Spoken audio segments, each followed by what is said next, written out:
All right, it's Sunday morning. I already dropped the hay wagons over across the street. I borrowed them from my boss. Well, we talked about that yesterday. Those my boss's hay wagons. Brought the leaf blower so we could blow the 525 all off.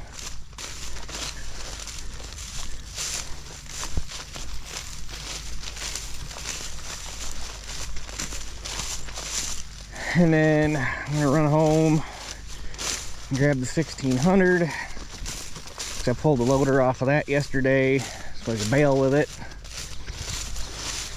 Not that you can't bale with it with a loader on, it just makes everything so much, I mean, if you're not using the loader, then there's no reason to have the loader on it.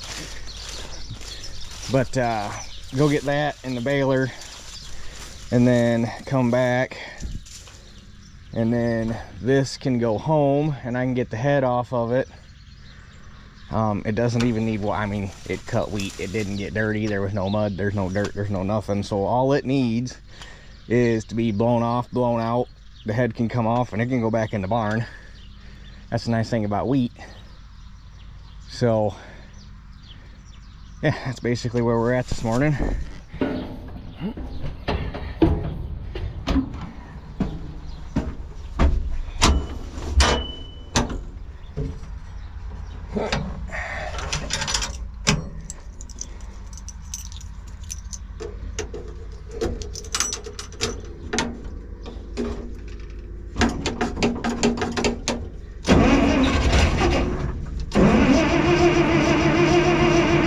Come on.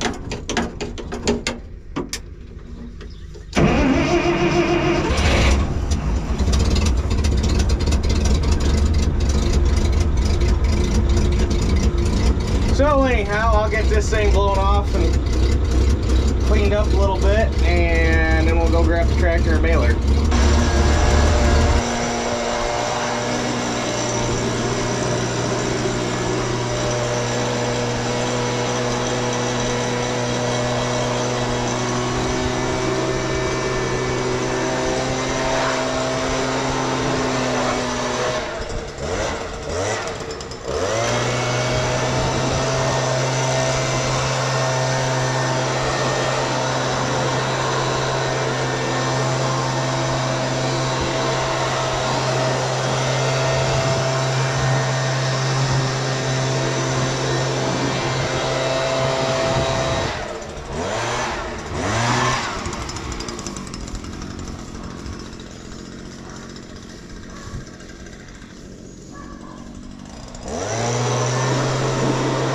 Now we can grab the 16. I pulled both trucks outside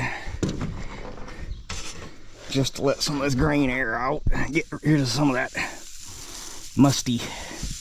This load wasn't bad, it was mostly that load down there, but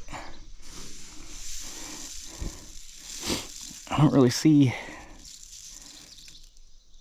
any damage for the most part. There's some cracked grain, but you'll have that. But as far as like sprouts or anything like that, I don't really see anything too out of the ordinary. Looks good in the truck anyhow. As far as this goes, I think I have to slide the drawbar back. I really need to get the PTO rebuild on this thing and take care of that leak. Looks like she might be due for some bearings too, judging by that. But this old girl's got to be on the list for this winter because the PTO needs gone through. You need to take the hydraulic cover off and put a hydraulic pump in it because the pump's getting weak, which isn't very good for a loader tractor. Yeah, we gotta slide the drawbar back.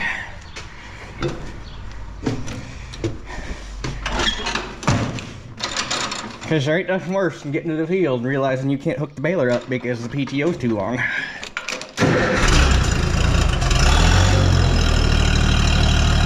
I tell you what, that is such a fun little tractor. I don't know what it is about it.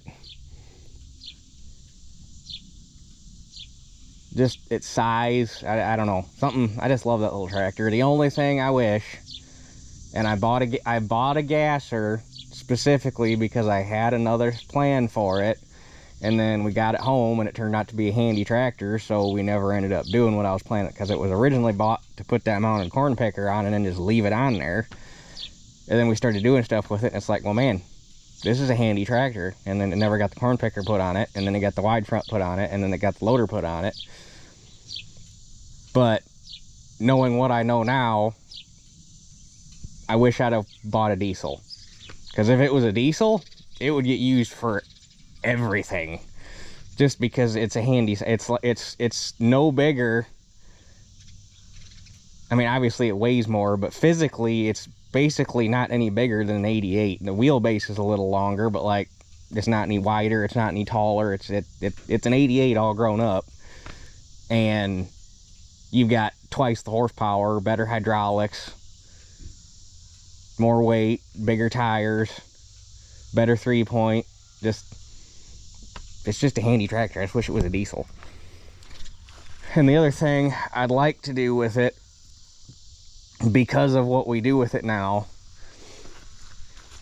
is the 2-speed needs when I bought this thing, the first 2 speeds came out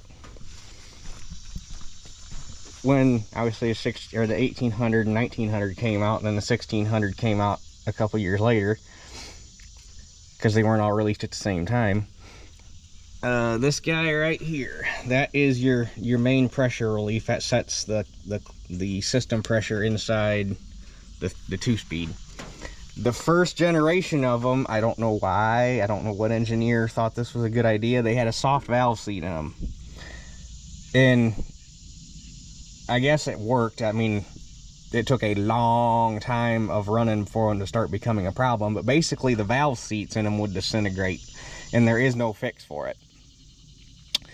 And then the second generation of 2-speed came around, and they had a hardened valve seat in them, solved the problem. Well, this is actually a 2-speed out of a 1650, because when we got this thing, 2-speed didn't work. Valve seat was gone. It had just eroded, disintegrated. There was no fix to it. And the easiest way to fix it is upgrade to a different 2-speed. Well, again, knowing what I know now, I wish I'd have put a 3-speed in it, because a 3-speed will drop right in the same place as a 2-speed. The only thing different is it would take, and I think everybody always talks about, you do a 2 or a 3-speed conversion on a 2-speed tractor, you need to buy the different throttle handle and the 2-speed handle or the 3-speed handle and all that crap to change all the controls up here, like what's on the 1950T. I think, and it would probably take a little bit of work and some math and some geometry and all that jazz, but I would be curious to know if, because obviously on the 2-speed tractors, this is your shift,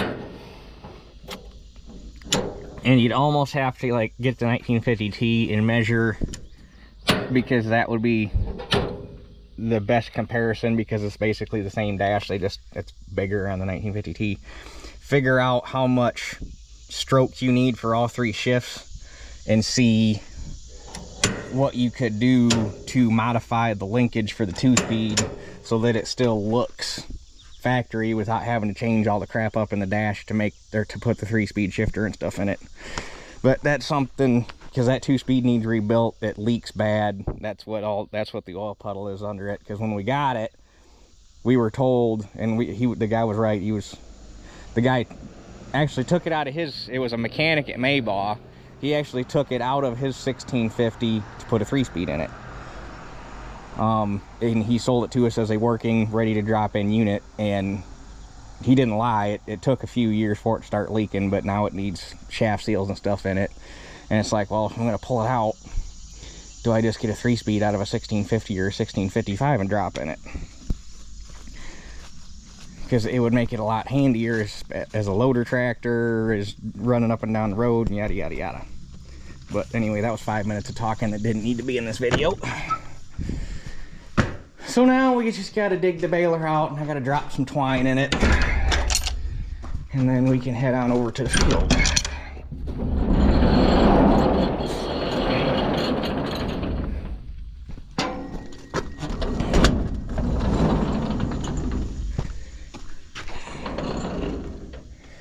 And another funny thing, put the taller tires on here and ended up, and I was hoping to be able to leave the drawbar high for raking hay.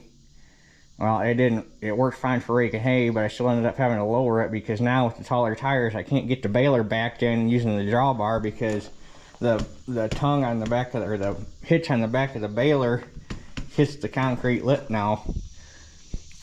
And so I dropped the drawbar one hole, and I still need to go another hole because I backed the baler in the other day after I did some maintenance on it to get it ready for straw, and I was still hitting it, so I still got to use the spreader bar and the 3-point for the time being. But anyhow, let me get things situated.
With what's over there, I'd think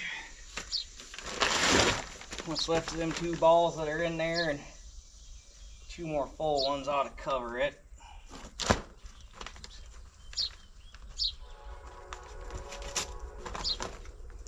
Alright, good. Oh, this isn't.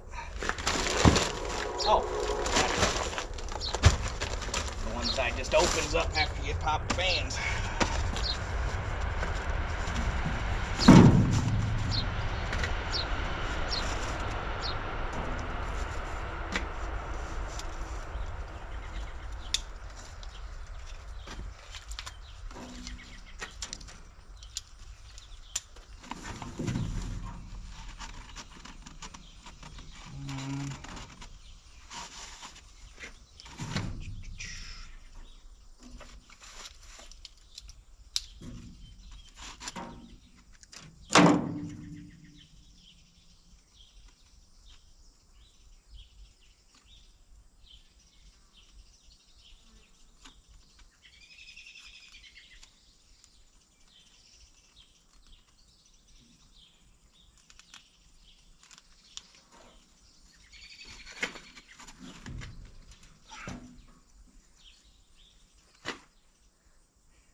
$7,200 twine. You're almost better off just to leave the next ball untied and just wait for it to run out, because you make the knot's so big it never makes it through the knotter. But sometimes you get lucky.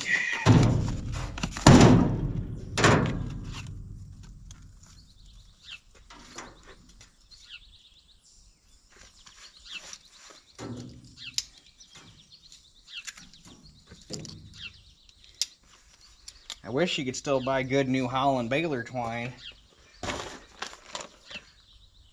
This is genuine Holland. It came from the New Holland dealer, but it's not New Holland brand anymore.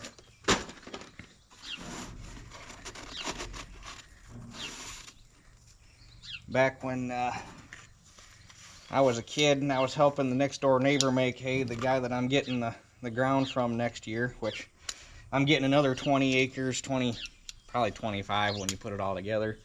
Another 25 acres on top of what he already gave me from one of the guys he rents ground from down the road. So he just stopped me. That guy just stopped me yesterday and talked to me. So when it's all said and done, I've picked up, as of right now, almost another 70 acres for next year already, with an opportunity for more. You know, what did I do different there? Because that knot ended up smaller.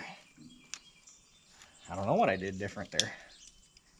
Anyhow, when I was working for him when I was a kid, that's all, well, he always ran New Holland hay equipment to begin with, except for the International 990 mowers that he started out with. He had a pair of them. But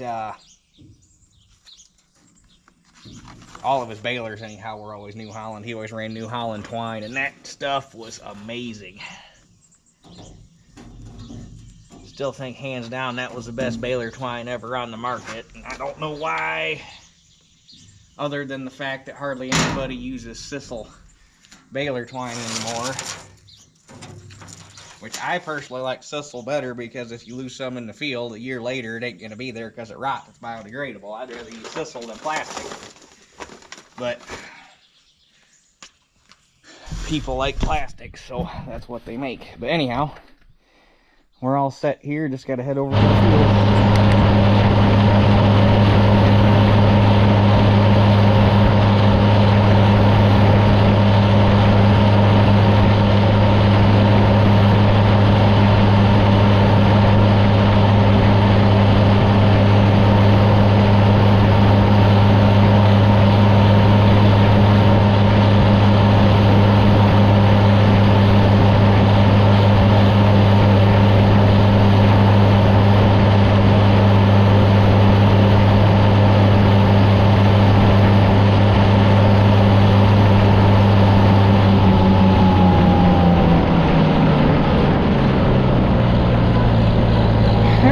Got the baler unfolded, all hooked up, except for nobody reminded me to actually throw the hitch back in the baler, so I gotta throw that in the truck when we come over here.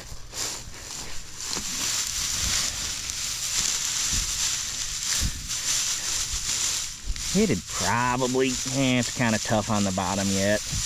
I almost thought about raking it, but I was like, for what it is, if I had like 20-30 acres I needed to get baled today, I'd send somebody over here to be raking ahead of the baler. But since I don't, we'll just let it sit, and because it ain't gonna take long to bale all that up. I don't think there's gonna be a whole lot there. So, and then here I'm only gonna bale patches of it, or the good patches of it, and the rest we'll chop and call it good. Which, while I'm on the subject, quick question, because I've been planting at 120 pounds an acre, and I'm wondering if I got to bump that up. So my question is, what's everybody else planting their wheat at? Good thing that didn't go in the combine. Would I be better off to bump that up to like 140, 150?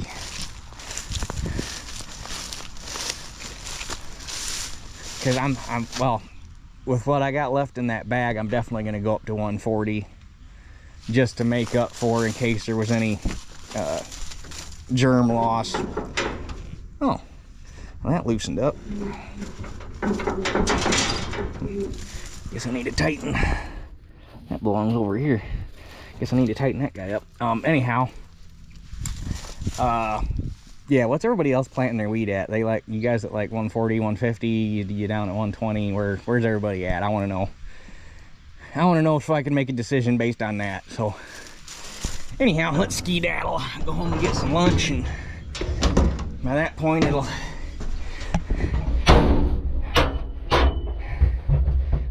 still probably be at least a couple hours before I get gung-ho about heading over here. So I might eat some lunch and pop the head off this thing. We'll see how things go.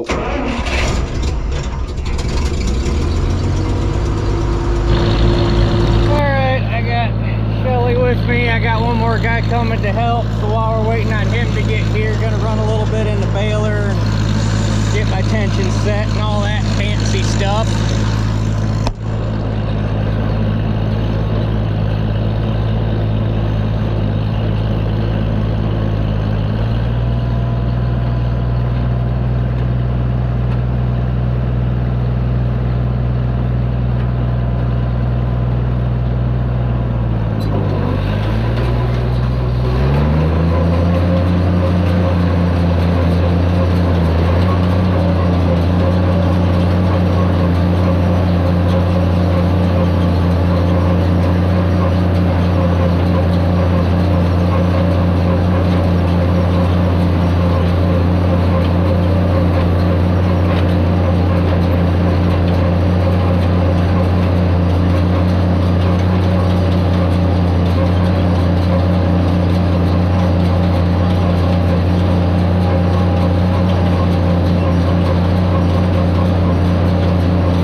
Shelly's taking off with that wagon. There's about 120-ish on there.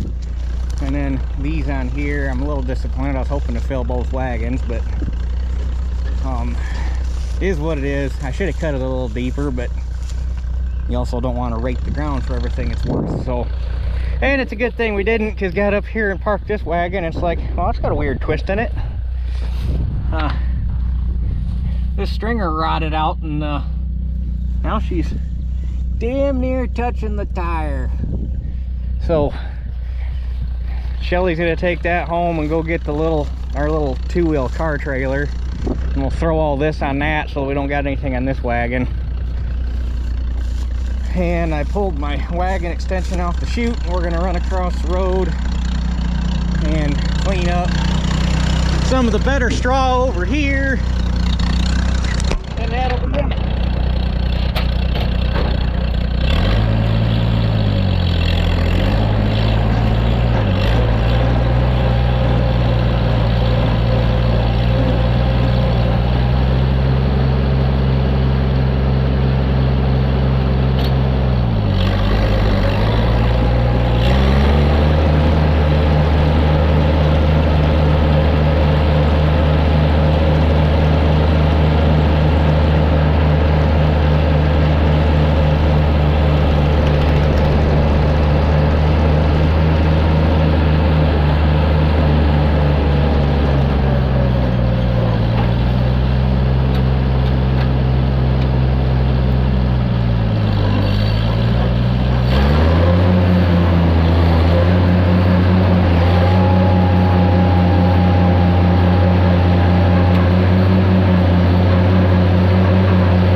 Everything I'm going to take off of this field.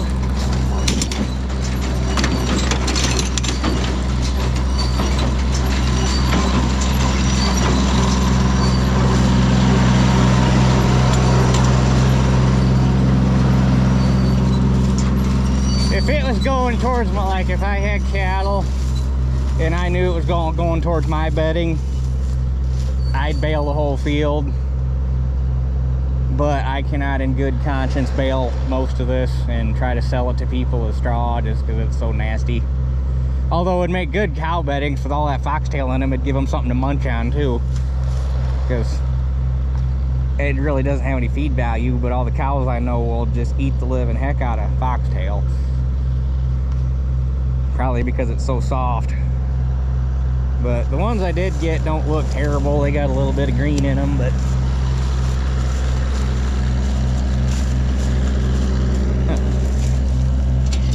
you're supposed to be in there.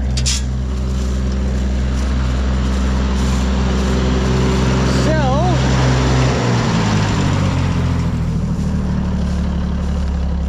I'm gonna run over and get this hooked back onto the wagon, and I'll pull that home with this so it's not behind a truck.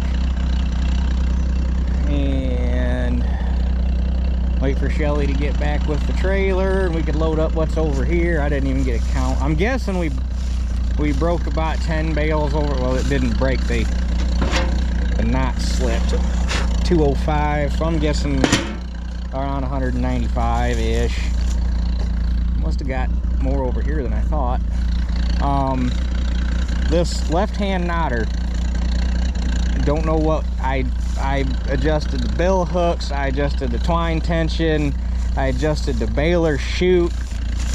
I cut those old twine balls out of the system and tied the brand new ones in to see if it was the old ones that were being a problem. Nothing fixed it. And I was like, okay, we're gonna fix this.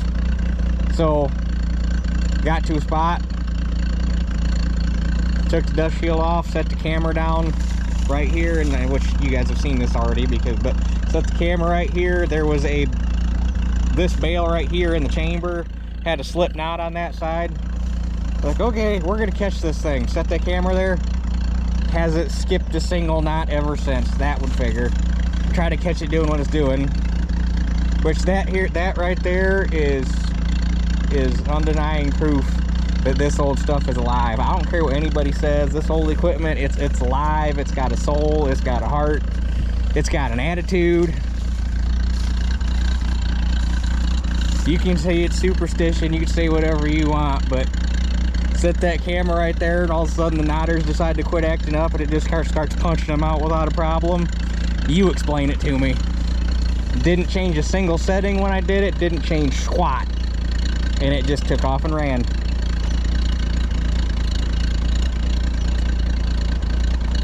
They got an attitude, they're alive. I don't care what anybody says.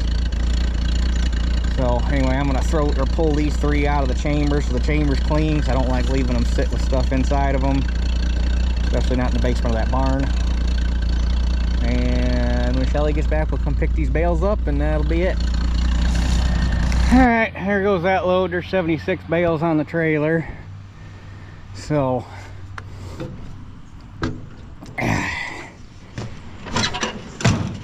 back home we go.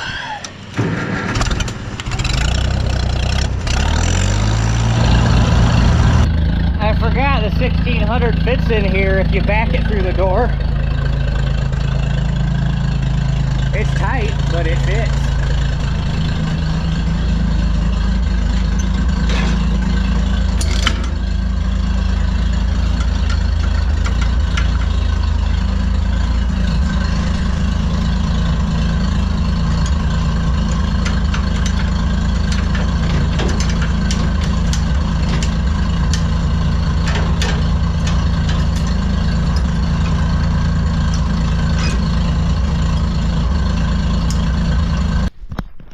Alright, one nice thing about not having that door sealed up good, I guess the only nice thing you could say, is if she got a wagon tongue that doesn't quite stick inside the barn, it doesn't really matter. But these are both undercover. I thought about trying to get them unloaded tonight, but it's almost 7 o'clock as it is. I mean, we got plenty of daylight, but it's hot, it's muggy. These from here back is all off that other field. It's kind of musty smelling, so it'd be nice to let it sit in here overnight and kind of lose that smell a little bit. I mean, it doesn't look terrible in a bale. You'll get some spots that look like this, but for the most part, I mean, it doesn't look too terrible. I definitely wouldn't have baled that whole field for sale anyhow. But so I'll see if I can get somebody to come here first thing in the morning. We can get those things unloaded before it gets hot out, and then I can get the grain or get the wheat hauled in, hopefully. I'll probably go ahead and take a sample down there first just to make sure that their tester is still saying that it's lower than my tester. Then we can get that hauled in, and then all that'll be done. We can get 525 put away, get the barn rearranged. So yeah, everything's under a barn that needs to be, or everything's in a barn that needs to be in a barn except for the 1600, and we're going to run that back over and take care of that problem right now. So I guess Lily, Peter. All right, well, that should be it for this one, and we'll catch you guys on the next one, I guess.